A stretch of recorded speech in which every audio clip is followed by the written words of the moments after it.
So let's talk one last time about Overwatch 2's PvE and how sad the entire thing is. So I recently talked about a Kotaku article where ex-developers for Overwatch 2 basically explained their fears that Overwatch 2 and its PvE, things were looking pretty grim on that end and that it might be cancelled. And since then, Jason Schreier, a pretty renowned games journalist, has written his own article basically confirming it, where he goes on to write that the Overwatch 2 developers were informed that the company doesn't plan to finish any of the remaining planned PvE content and will instead be doubling down on the PvP content. And I guess that information kind of lines up with the Kotaku article, so kind of soft confirmed at this point, basically confirmed at this point. So with these two things kind of fully confirming that PvE is likely actually going to be dead this time, I think that just really stings. I can't help but be incredibly just frustrated and angry at Blizzard slash Activision slash Microsoft, whoever's in charge now, as someone who was genuinely excited to see the PvE announcement in 2019, and to see this is where it all ended up going is just incredibly upsetting. And it was definitely a slow burn, and we all kind of knew it was happening. But now that we're actually here and Overwatch 2 PvE seems to finally be on its way out, I wish the company found a way to push through this and give us the content that we've all been waiting around on, and that content that Overwatch 1 basically died for. And then another part of me is just glad that it's finally dead and we can move past it and start the healing process. And the last part of me, I'm just pissed off because why do we have to get this information from journalists and other sources? Why didn't we just get this information from someone on the team? It really sucks because at one point they talked about being more communicative going forward, and then turned around and kept their mouth shut about the status of PvE when the entire PvE team got let go of about a month and a half ago. Why didn't anyone speak out on it? Why didn't they just be upfront and honest to us when it happened then? Why sit there and let players speculate and wonder and worry why and what's happening with PvE and its status until these articles actually dropped confirming it? Even as of making this video, there's still no official confirmation from Blizzard or the Overwatch team. We understand what's happening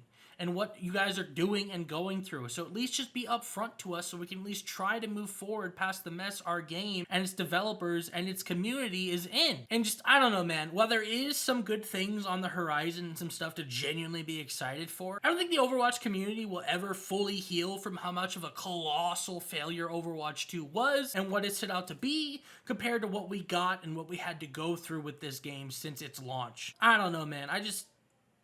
It just sucks, dude.